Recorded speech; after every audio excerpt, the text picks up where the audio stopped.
Berenice. Edgar Allan Poe.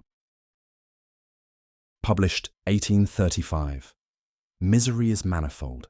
The wretchedness of earth is multiform, overreaching the wide horizon as the rainbow. Its hues are as various as the hues of that arch, as distinct too, yet as intimately blended. Overreaching the wide horizon as the rainbow. How is it that from beauty I have derived a type of unloveliness? From the covenant of peace, a simile of sorrow. But as in ethics, evil is a consequence of good, so in fact out of joy is sorrow born. Either the memory of past bliss is the anguish of today, or the agonies which are, have their origin in the ecstasies which might have been. My baptismal name is Aegeus, that of my family I will not mention.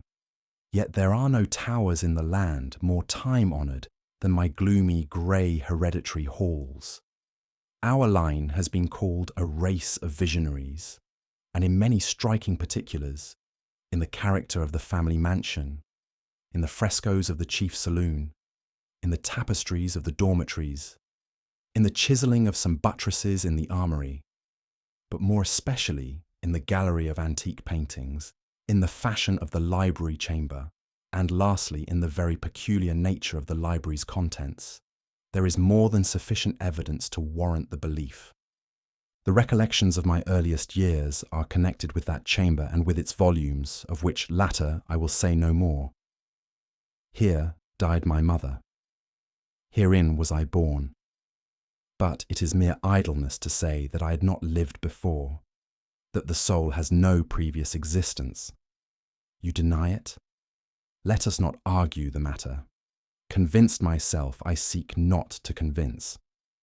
There is, however, a remembrance of aerial forms, of spiritual and meaning eyes, of sounds, musical yet sad, a remembrance which will not be excluded, a memory like a shadow, vague, variable, indefinite, unsteady, and like a shadow too, in the impossibility of my getting rid of it, while the sunlight of my reason shall exist. In that chamber was I born. Thus awaking from the long night of what seemed, but was not, nonentity, at once into the very regions of fairyland, into a palace of imagination, into the wild dominions of monastic thought and erudition. It is not singular that I gazed around me with a startled and ardent eye, that I loitered away my boyhood in books and dissipated my youth in reverie. But it is singular that as years rolled away and the noon of manhood found me still in the mansion of my fathers, it is wonderful what stagnation there fell upon the springs of my life. Wonderful how total an inversion took place in the character of my commonest thought. The realities of the world affected me as visions, and as visions only, while the wild ideas of the land of dreams became, in turn, not the material of my everyday existence, but in very deed that existence utterly and solely in itself. Berenice and I were cousins, and we grew up together in my paternal halls, yet differently we grew, I, ill of health, and buried in gloom, she, agile, graceful, and overflowing with energy. Hers, the ramble on the hillside, mine the studies of the cloister, I, living within my own heart and addicted, body and soul, to the most intense and painful meditation. She, roaming carelessly through life, with no thought of the shadows in her path, or the silent flight of the raven-winged hours. Berenice! I call upon her name. Berenice! And from the grey ruins of memory, 1,000 tumultuous recollections are startled at the sound. Ah! Vividly is her image before me now, as in the early days of her light-heartedness and joy. O gorgeous yet fantastic beauty! O sylph amid the shrubberies of Arnheim! O naiad among its fountains! And then all is mystery and terror, and a tale which should not be told. Disease, a fatal disease, fell like the simoon upon her frame, and even while I gazed upon her, the spirit of change swept over her, pervading her mind, her habits, and her character, and in a manner the most subtle and terrible, disturbing even the identity of her person. Alas, the destroyer came and went, and the victim, where is she? I knew her not, or knew her no longer as Berenice. Among the numerous train of maladies superinduced by that fatal and primary one, which effected a revolution of so horrible a kind in the moral and physical being of my cousin, may be mentioned as the most distressing and obstinate in its nature, a species of epilepsy not unfrequently terminating in trance itself, trance very nearly resembling positive dissolution, and from which her manner of recovery was in most instances startlingly abrupt. In the meantime, my own disease, for I have been told that I should call it by no other appellation, my own disease, then, grew rapidly upon me, and assumed finally a monomaniac character of a novel and extraordinary form, hourly and momently gaining vigour, and at length obtaining over me the most incomprehensible ascendancy.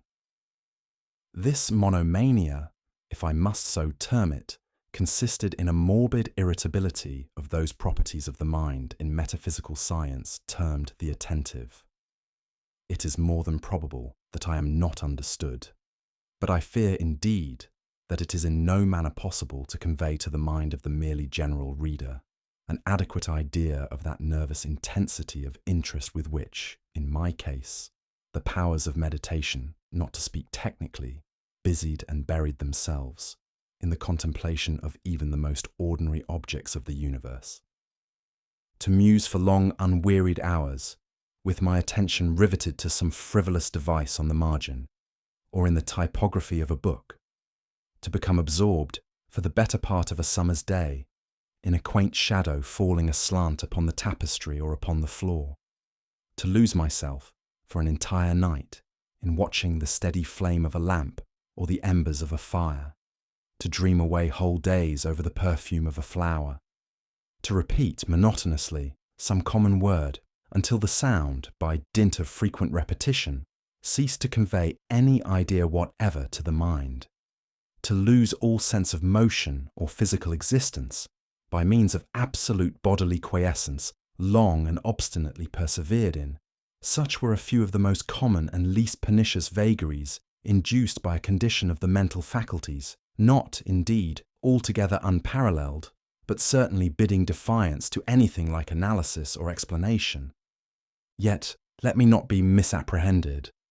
The undue, earnest, and morbid attention thus excited by objects in their own nature frivolous must not be confounded in character with that ruminating propensity common to all mankind, and more especially indulged in by persons of ardent imagination.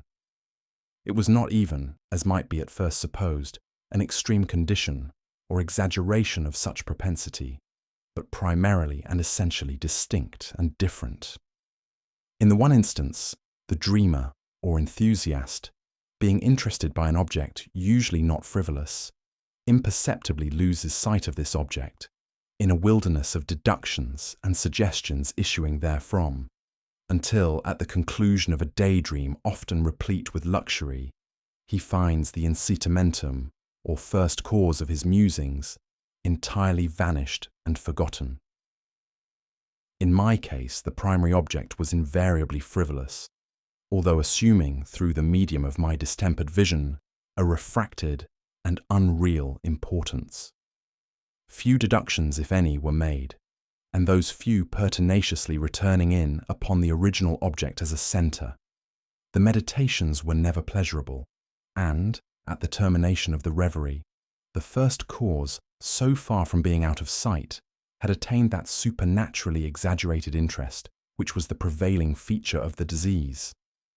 In a word, the powers of mind more particularly exercised were, with me, as I have said before, the attentive, and are, with the daydreamer, the speculative. My books at this epoch, if they did not actually serve to irritate the disorder, partook, it will be perceived, largely, in their imaginative and inconsequential nature, of the characteristic qualities of the disorder itself. I well remember, among others, the treatise of the noble Italian, Quaelius Secundus Curio, De Amplitudine Beati Regni Dei, St. Austin's great work, The City of God, and Tertullian's De Carne Christi, in which the paradoxical sentence mortus est Dei filius, credible est quia ineptum est, et sepultus resurrexit, certum est quia impossibile est, occupied my undivided time for many weeks of laborious and fruitless investigation.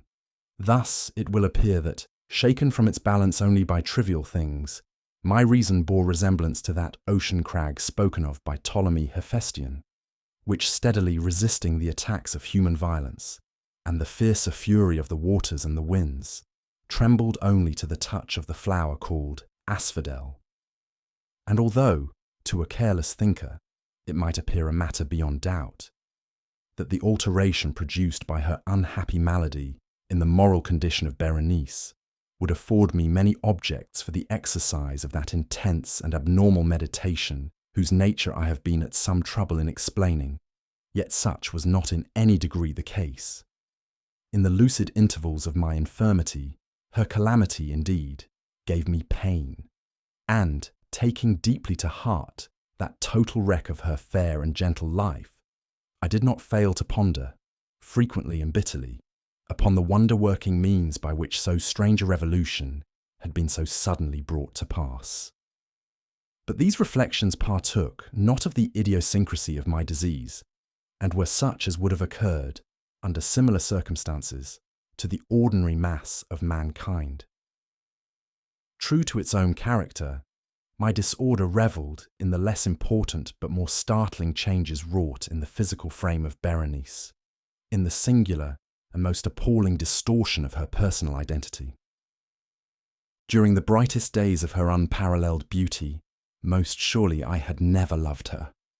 In the strange anomaly of my existence, feelings with me had never been of the heart, and my passions always were of the mind.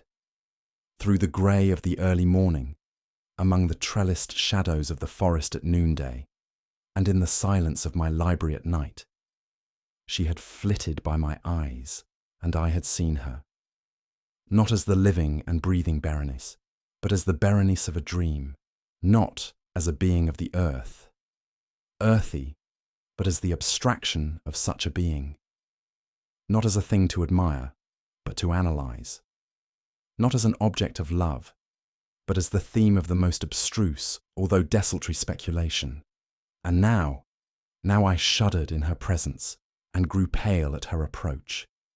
Yet, bitterly lamenting her fallen and desolate condition, I called to mind that she had loved me long, and, in an evil moment, I spoke to her of marriage, and at length the period of our nuptials was approaching, when, upon an afternoon in the winter of the year, one of those unseasonably warm, calm, and misty days which are the nurse of the beautiful Halcyon, I sat as I thought, alone, in the inner apartment of the library.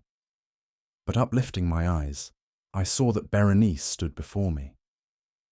Was it my own excited imagination, or the misty influence of the atmosphere, or the uncertain twilight of the chamber, or the grey draperies which fell around her figure that caused in it so vacillating and indistinct an outline? I could not tell. She spoke no word, and not for worlds could I have uttered a syllable. An icy chill ran through my frame, a sense of insufferable anxiety oppressed me, a consuming curiosity pervaded my soul, and sinking back upon the chair, I remained for some time breathless and motionless, with my eyes riveted upon her person. Alas, its emaciation was excessive, and not one vestige of the former being lurked in any single line of the contour. My burning glances at length fell upon the face. The forehead was high and very pale and singularly placid, and the once jetty hair fell partially over it, and overshadowed the hollow temples with innumerable ringlets, now of a vivid yellow, and jarring discordantly in their fantastic character with the reigning melancholy of the countenance. The eyes were lifeless and lustreless and seemingly pupilless, and I shrank involuntarily from their glassy stare to the contemplation of the thin and shrunken lips. They parted, and in a smile of peculiar meaning, the teeth of the changed Berenice disclosed themselves slowly to my view. Would to God that I had never beheld them, or that, having done so, I had died. The shutting of a door disturbed me, and looking up, I found that my cousin had departed from the chamber. But from the disordered chamber of my brain had not, alas, departed, and would not be driven away, the white and ghastly spectrum of the teeth. Not a speck on their surface, not a shade on their enamel, not an indenture in their edges, but what that period of her smile had sufficed to brand in upon my memory. I saw them now even more unequivocally than I beheld them then. The teeth! They were here, and there, and everywhere, and visibly and palpably before me. Long, narrow, and excessively white, with the pale lips writhing about them, as in the very moment of their first terrible development. Then came the full fury of my monomania, and I struggled in vain against its strange and irresistible influence. In the multiplied objects of the external world I had no thoughts but for the teeth. For these I longed with a frenzied desire. All other matters and all different interests became absorbed in their single contemplation. They alone were present to the mental eye, and they in their sole individuality became the essence of my mental life. I held them in every light. I turned them in every attitude. I surveyed their characteristics. I dwelt upon their peculiarities. I pondered upon their conformation. I mused upon the alteration in their nature. I shuddered as I assigned to them in imagination a sensitive and sentient power, and even when unassisted by the lips, a capability of moral expression. Of Mademoiselle Salle, it has been well said, que tous ses pas étaient des sentiments, and of Berenice, I more seriously believed que toutes ses dents étaient des idées. Des idées. Ah, here was the idiotic thought that destroyed me. Des idées. Ah, therefore it was that I coveted them so madly. I felt that their possession could alone ever restore me to peace, in giving me back to reason. And the evening closed in upon me thus. And then the darkness came, and tarried and went, and the day again dawned, and the mists of a second night were now gathering around. And still I sat motionless in that solitary room, and still I sat buried in meditation, and still the phantasma of the teeth maintained its terrible ascendancy, as, with the most vivid, hideous distinctness, it floated about amid the changing lights and shadows of the chamber. At length there broke in upon my dreams a cry as of horror and dismay, and thereunto, after a pause, succeeded the sound of troubled voices, intermingled with many low moanings of sorrow or of pain. I arose from my seat, and throwing open one of the doors of the library, saw standing out in the antechamber a servant maiden, all in tears, who told me that Berenice was no more. She had been seized with epilepsy in the early morning, and now, at the closing in of the night, the grave was ready for its tenant, and all the preparations for the burial were completed. I found myself sitting in the library, and again sitting there alone. It seemed that I had newly awakened from a confused and exciting dream. I knew that it was now midnight, and I was well aware that since the setting of the sun, Berenice had been interred. But of that dreary period which intervened, I had no positive, at least no definite comprehension. Yet its memory was replete with horror. Horror more horrible from being vague, and terror more terrible from ambiguity. It was a fearful page in the record of my existence, written all over with dim and hideous and unintelligible recollections. I strived to decipher them, but in vain, while ever and anon, like the spirit of a departed sound, the shrill and piercing shriek of a female voice seemed to be ringing in my ears. I had done a deed. What was it? I asked myself the question aloud, and the whispering echoes of the chamber answered me. What was it? On the table beside me burned a lamp, and near it lay a little box. It was of no remarkable character. and I had seen it frequently before, for it was the property of the family physician. But how came it there, upon my table? And why did I shudder in regarding it? These things were in no manner to be accounted for, and my eyes at length dropped to the open pages of a book and to a sentence underscored therein. The words were the singular but simple ones of the poet Ibn Zayat. Dicebant mihi sodale si sepulchrum amicae visitarem, curas meas aliquantulum fore levatas. Why then, as I perused them, did the hairs of my head erect themselves on end, and the blood of my body become congealed within my veins? There came a light tap at the library door, and pale as the tenant of a tomb, a menial entered upon tiptoe. His looks were wild with terror, and he spoke to me in a voice tremulous, husky, and very low. What said he? Some broken sentences I heard. He told of a wild cry disturbing the silence of the night, of the gathering together of the household, of a search in the direction of the sound, and then his tones grew thrillingly distinct as he whispered me of a violated grave, of a disfigured body, enshrouded, yet still breathing, still palpitating, still alive. He pointed to garments. They were muddy and clotted with gore. I spoke not, and he took me gently by the hand. It was indented with the impress of human nails. He directed my attention to some object against the wall. I looked at it for some minutes. It was a spade. With a shriek, I bounded to the table and grasped the box that lay upon it, but I could not force it open, and in my tremor, it slipped from my hands and fell heavily and burst into pieces. And from it, with a rattling sound, there rolled out some instruments of dental surgery, intermingled with 32 small, white and ivory-looking substances that were scattered to and fro about the floor. Enjoyed the story? I post new audiobooks every week, so don't forget to hit subscribe and turn on notifications so you never miss one. I'd love to hear your thoughts. Drop a comment below and let me know what you thought of this story, or suggest what you'd like to hear next.